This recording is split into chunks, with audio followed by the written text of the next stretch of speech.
Ayun guys, magtanong tayo kung magkano yung rate dito sa Iwaig Fry Fly para po ay may idea kayo kapag kayo ay pupunta dito.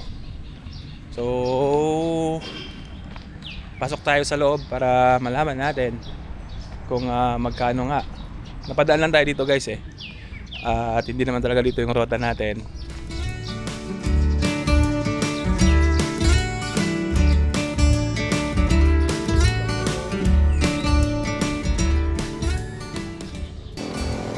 Welcome to Iwaig Prison Penal Farm. Ito yun guys, ito yung barangay Iwaig at dito rin yung kanilang Prison Penal Farm diyan sa loob. Napakalawak niyan.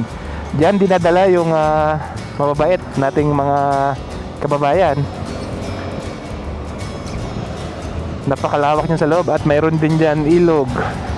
Yung tinatawag nila na balsahan.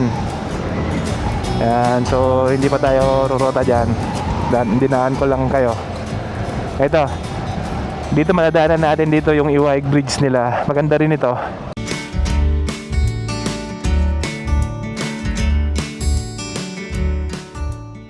Tapos may mga activity din dyan sa gabi.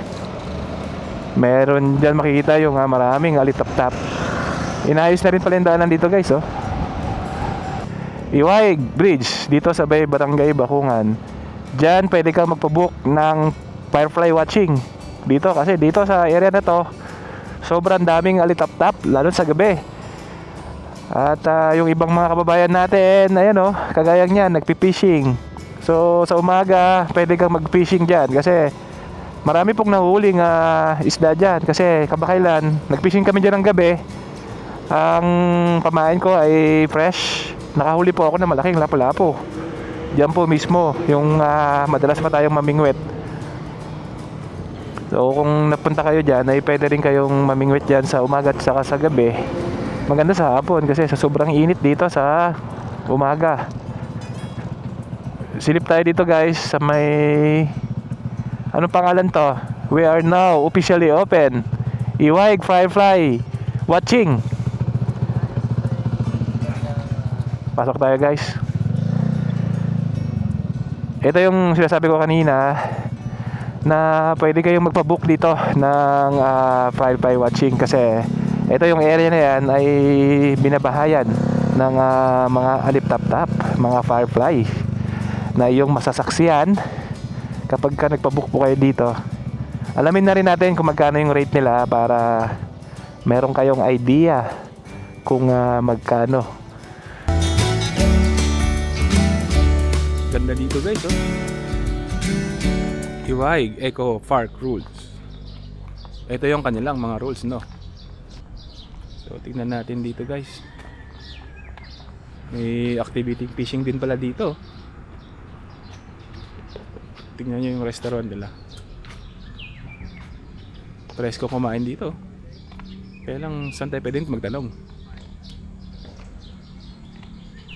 Ayan guys, tanong natin kay kuya kung magkano yung kanilang firefly watching. Uy, pwede ka rin pala mga awil Hindi ganito. Lo. Para May pang fishing din Hindi yun. Pwede na ba sila Stick. Sir, magkano yung dito per head pagka ano yung mga nila nasa 1,000 1,000 per head? Wala pang dinner. Wala pang dinner. Pagka may dinner na, Ay, mga palaway niya may discount naman. kasama ng dinner doon sa package nila o mag-order lang dyan? Ano pa? Minsan po kasama. Kasi mga agency.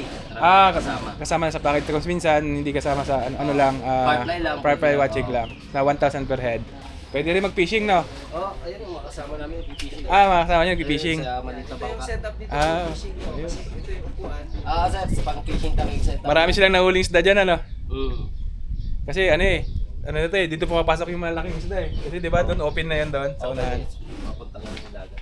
Bukana. Alright. Dito po kayo sa work o kayo sa inyo? Dito. Sa inyo po? Sa inyo po ito? Hindi po. Sa mga empleyado lang po kami dito. Okay. Anong oras kayo open? Bali start po ng firefly watching alas 7 sir. Alas 7 ng gabi. Pero open na to ng ganitong morning. Kung pwede ka mag-order. Pwede po Advance order lang po, advance alas booking. 2, dito na po yung mga taong rest. Sa page niyo po. Opo. Ano yung page ng... Iway firefly watching. Iwag Firefly Watching. Ng bangka, tapos mag-fishing ka doon, magkano yung Minimum. babayaran natin? Hindi. Ilang tao? 4K. Minimum of 5 to 6 packs. Tapos magkano yung coaster? Day tour na. Day tour. Ano lang po yun, consume po ng mga 4 to 5 hours po. 4 to 5 hours. Start po ng 7 a.m. Hanggang hapon na. Yun kasi yung... Pero depende naman kasi yung ibang nagpi-fishing hindi naman abot ng ano yan eh. Baka nga 2 oras na tapos na eh. Magkano yung cost nyo pag ganun? Ang alam ko po kasi is 700 per head. 700 per Kasama head. na po lahat ng gear, bait, then yung... Okay, may gear na boss. Pero yung fishing rod sa inyo, dala ng ano? Sa amin po, Sa inyo na rin. pwede Alright. po kayo magdala. Ayun pala eh, ayos. Everyday yung activity na ganon. Opo, basta magpabook lang po. Magpabook lang sa may Firefly Watching page. Ano nga ulit yung page niya, sir? White Firefly watching lang. Iwaig Firefly Watching. Ayun, guys, yung kanilang page. Hindi lang pala Firefly ang yung makikita dito. Nag-open din sila ng activity na fishing. Everyday daw open. Start ng 7 a.m. hanggang hapon na po yun.